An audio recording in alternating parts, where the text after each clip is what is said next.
नमस्कार, मैं अजय साहू और आप देखना शुरू कर चुके हैं शोरगुल टाइम्स।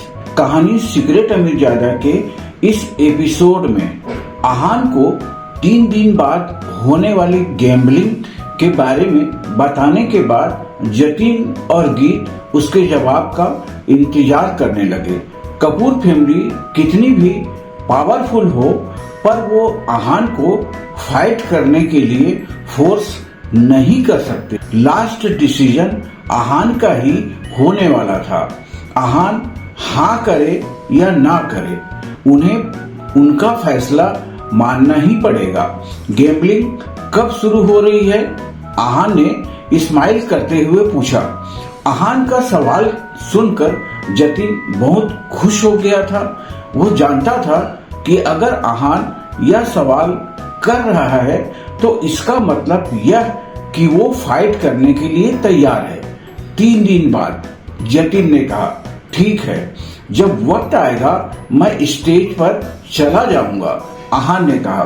पहले आहान को गैम्बलिंग की पूरी स्टोरी नहीं पता थी, इसलिए उसका फाइट करने का कोई इरादा नहीं था। पर अब जब वो गैम्बलिंग की सनसाइड स्टोरी जानता था, इसलिए फाइट करने के लिए तैयार था। वैसे भी कुछ दिन पहले ब्लैक निंजा और ब्लेड अटैकर्स ने उस पर हमला किया था। उसे अपना बदला भी तो लेना ही था। थैंक यू ब्रदर आहान, जतिन ने कहा। आहान के फाइट करने से जतिन या फिर कपूर फैमिली का कोई फायदा नहीं होने वाला था, बल्कि मनाली चैम्बर को फायदा होने वाला था। यह बात आहान जानता था, फिर भी वो मान गया था। इसलिए जतिन बहुत खुश और सेटिस्फाइड था। ब्रदर आहान, अगर फाइट से पहले आपको किसी भी चीज की जरूरत है तो आप मुझे बता सकते हैं, फिर चाहे वो कोई वेपन हो या कोई पील। हमारे हाथ में जितना होगा हम वो आपके लिए करेंगे। आपके लिए कुछ भी अरेंज करने के लिए हम अपना 100% देंगे, जतिन ने कहा। मार्शल आर्ट में कम टाइम में कल्टीवेशन बढ़ाने का सबसे अच्छा तरीका पिल्स होता है। पिल्स मिलना बहुत मुश्किल है, पर कपूर फैमिली के लिए नामुमकिन नहीं है। थैंक यू ब्रदर जतिन, पर मुझे किसी चीज की जरूरत नहीं है। जब टाइम आएगा मैं फाइट करने चला जाऊंगा, आहान ने कहा। कपूर फैमिली को लग रहा था कि आहान स्टेज 2 के फाइनल लेवल का मार्शल आर्ट फाइटर है, पर वो ऑलरेडी मार्शल आर्ट मास्टर था। इस वजह से उसे किसी चीज की जरूरत नहीं थी। गैंगटॉक के फाइटर से लड़ने के लिए आहान बिल्कुल तैयार था। फिर आपको किसी और चीज की चिंता करने की जरूरत नहीं है, मैं सब कुछ अरेंज कर दूंगा, जतिन ने कहा। जतिन के साथ गैम्बलिंग के बारे में डिस्कस करने के बाद आहान कपूर मैंशन से निकल गया और चिराग के साथ अंडरग्राउंड पार्किंग में पहुंचा। जब दोनों अपनी कार के पास पहुंचे तब उनकी कार को देखकर दोनों शॉक्ड हो गए। आहान की नई कार को किसी ने बहुत बुरी तरह से डैमेज कर दिया था। उसकी विंडशील्ड पर किसी ने कुल्हाड़ी मार दी थी। यह बात साफ थी कि उनके वहां से जाने के बाद किसी ने यह सब जानबूझकर किया था। यह सब जरूर उस मयूर ने किया है, चिराग ने दांत पीसते हुए कहा। इसके अलावा किसी और को उनसे या उनकी कार से कोई प्रॉब्लम नहीं थी। हाँ, आहान ने कहा। आहान को अंदाजा था कि मयूर बदला लेने के लिए कुछ तो करेगा, पर वो यह करेगा इस बारे में आहान ने नहीं सोचा था। आहान, हमें उसे ढूंढकर ऐसा करने के लिए पे करवाना होगा, चिराग ने गुस्से में कहा। मयूर से बदला लेने के बाद चिराग का कॉन्फिडेंस बढ़ गया था। पहले अगर मयूर उसकी टांगे भी तोड़ देता तो चिराग कुछ नहीं कहता, पर अब वो शांत रहने वाला नहीं था। हमें उसे ढूंढने की कोई जरूरत नहीं है, वो खुद आएगा हमारे पास, आहान ने कहा। आहान जानता था कि सिर्फ कार को नुकसान पहुंचाकर मयूर शांत होने वाला नहीं था, वो खुद आएगा। चिराग कंफ्यूज था। हाँ, तुम्हें क्या लगता है कि सिर्फ कार तोड़ने से उसका बदला पूरा हो जाएगा? भूलो मत, हमने उसे बहुत थप्पड़ मारे हैं, वो शांत रहने वाला नहीं है, आहान ने मुस्कुराते हुए कहा। अच्छा, चिराग ने कहा। मयूर एक बिगड़ा हुआ अमीर बाप की औलाद था। कार तोड़ना उसके लिए बहुत छोटी बात थी। उसने उन दोनों के लिए जरूर कुछ खतरनाक सोच रखा होगा। हाँ, फिलहाल चलो यहाँ से, आहान ने कहा। जब मयूर को अपने पैर पर कुल्हाड़ी मारनी थी तो आहान उसकी इच्छा पूरी करने के अलावा और कुछ नहीं कर सकता था। पहले चिराग ने सोचा था कि आहान ऐसे ही बोल रहा था, पर जब वो कार पार्किंग से बाहर निकला तब उन्होंने एक काले रंग की गाड़ी देखी। इससे पहले वो कुछ समझ पाते, एक आदमी गन के साथ उतरा और उन दोनों से कहा, चुपचाप कार में बैठो। गन देखकर चिराग की आंखें तुरंत बड़ी हो गई। उसमें चाहे कितना भी कॉन्फिडेंस हो, पर उस वक्त उसके सामने एक बहुत खतरनाक वेपन था, गन। वो वहां से भागना चाहता, पर उसके पैर जम गए थे। उसने डरते हुए आहान की तरफ देखा, जो इस वक्त बहुत शांत खड़ा था। ऐसा लग रहा था जैसे आहान के सामने वो असली बंदूक नहीं बल्कि कोई खिलौना था। तुम्हें मयूर ने भेजा है? आहान ने पूछा। गन आहान से कुछ इंच ही दूर थी, पर फिर भी उसे डर नहीं लग रहा था। तुमने सुना नहीं मैंने क्या कहा? चुपचाप कार में बैठो, उस आदमी ने फिर से कहा। उसकी आवाज में गुस्सा था। इतना कहने के बाद वो आदमी आहान के पास आ गया। इन सब से चिराग इतना डर गया था कि उसकी टांगे कांपने लगी। चलो कार में बैठो, आहान ने बहुत कैजुअली चिराग से कहा। चलो, तुम में थोड़ी अकल तो है, गन वाले आदमी ने कहा और उन्होंने गन हटा ली। इसके बाद आहान और चिराग कार की पीछे वाली सीट पर बैठ गए। कार में पहले से एक ड्राइवर और 2 लोग थे। उन 2 लोगों के चेहरे पर मास्क लगाया हुआ था और उनके पास भी गन थी। यह सब देखकर चिराग के दिल की धड़कन बहुत बढ़ गई थी। इस वक्त वो 3 लोगों के बीच में था, उनके पास गन थी। उसकी बचने की सारी उम्मीदें लगभग खत्म हो चुकी। अब मैं तुम्हारे सवाल का जवाब देता हूँ, गन वाले आदमी ने कहा। हाँ, मुझे मयूर सर ने भेजा है, उसने आहान को घूरते हुए कहा। मुझे पता था, मैं तो बस कंफर्म करना चाहता था, आहान ने कहा और मुस्कुराने लगा। अब कंफर्म हो गया है तो तुम क्या कर लोगे? उस आदमी ने कहा। जब मयूर ने उसे कॉल करके आहान को लाने के लिए बोला था, तब उसे लगा था कि आहान कोई टक्कर का आदमी होगा, पर जब वो चुपचाप कार में बैठ गया तब उसे लगा कि आहान कोई बहुत साधारण आदमी है। तुम्हें जल्दी ही पता चल जाएगा, आहान ने कहा। आहान अगर चाहता तो उस आदमी को कार के बाहर ही सबक सिखा सकता था, पर ऐसा करने का कोई फायदा नहीं होने वाला था।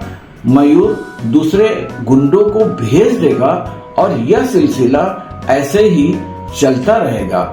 इससे आहान की बहुत एनर्जी वेस्ट हो जाएगी। इसलिए आहान सीधा मयूर से डील करना चाहता था और इस मामले को एक बार के लिए खत्म करना चाहता था। आहान की बात सुनने के बाद उस आदमी ने गन को नीचे रखा और अपना फोन निकालकर मयूर को कॉल किया। मयूर सर, हमने उसे पकड़ लिया है, आप बताओ उसे कहाँ लेकर आना है? मैं अभी उसे लेकर आता हूँ, उस आदमी ने प्राउडली कहा। वेरी गुड, तुम बहुत फास्ट हो, मयूर ने सिगरेट पीते हुए कहा। मैं इस वक्त गोल्डन रेजिडेंट में हूँ, तुम उसे लेकर वहां पर आ जाओ। मयूर ने कहा, ओके मयूर सर। गन वाले आदमी ने कहा और फोन रख दिया। भाई मयूर सर, इन दोनों के साथ क्या करने वाले हैं? ड्राइवर ने पूछा। वो तो मयूर सर के मूड पर डिपेंड करता है, गन वाले आदमी ने कहा। चलो अंदाजा लगाते हैं। हम तो मयूर सर के साथ इतने सालों से हैं, कितनों को मरते देखा है, इसलिए इनके साथ क्या होगा इसका अंदाजा लगाते हैं। पीछे बैठे एक आदमी ने कहा। वो दोनों आहान और चिराग को डराना चाहते थे और उन्हें परेशान कर रहे थे।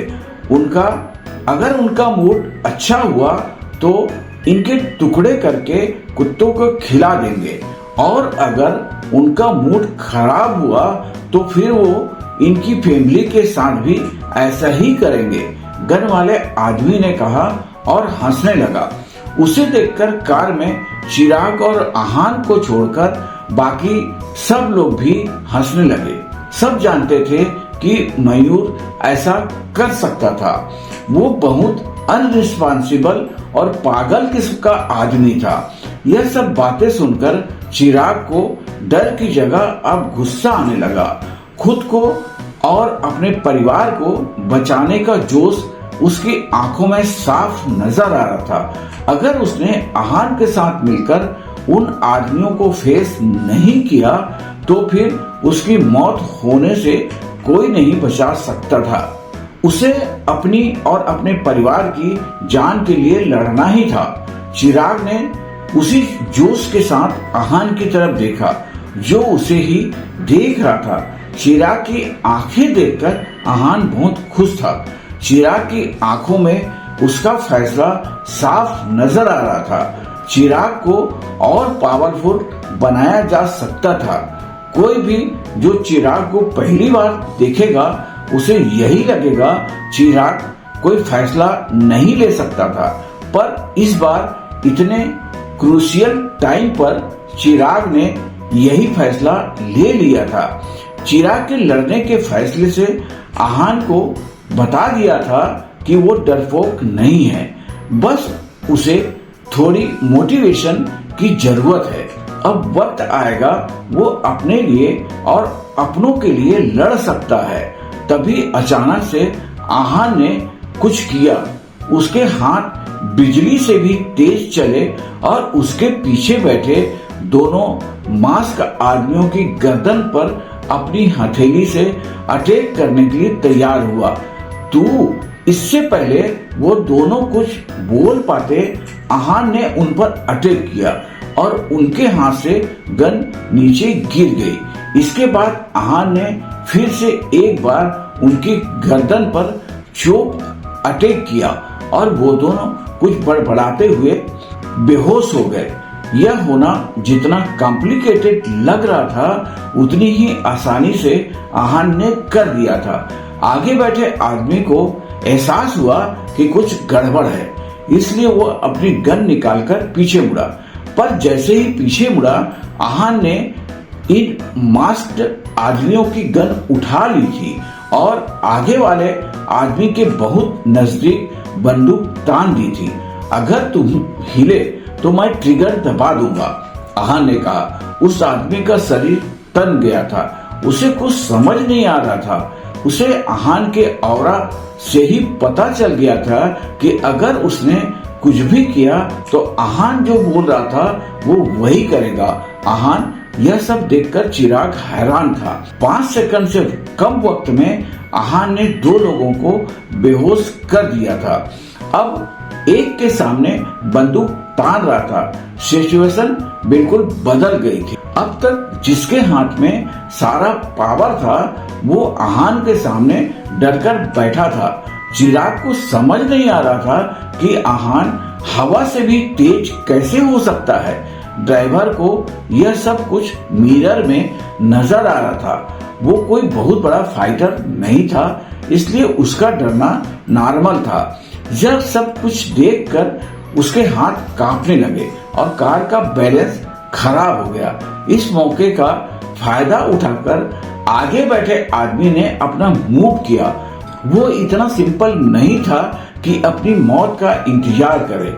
वो हर मौके का फायदा उठाना जानता था। उसे लग रहा था कि अचानक से आहान पर हमला करके वो खुद को बचा सकता है। उसने गन की जगह चाकू निकाला और आहान की गर्दन की तरफ अटैक करने की कोशिश की, पर आहान ने उसका हाथ रोका और उसकी कलाई मोड़ दी। इस वक्त वो आवाज आई, वो चीख और कलाई टूटने की थी। मैंने कहा था ना कि कोई होशियारी मत करना, पर तुमने मेरी बात नहीं मानी। आहान ने कहा। उस आदमी को समझ नहीं आ रहा था कि वो क्या करे।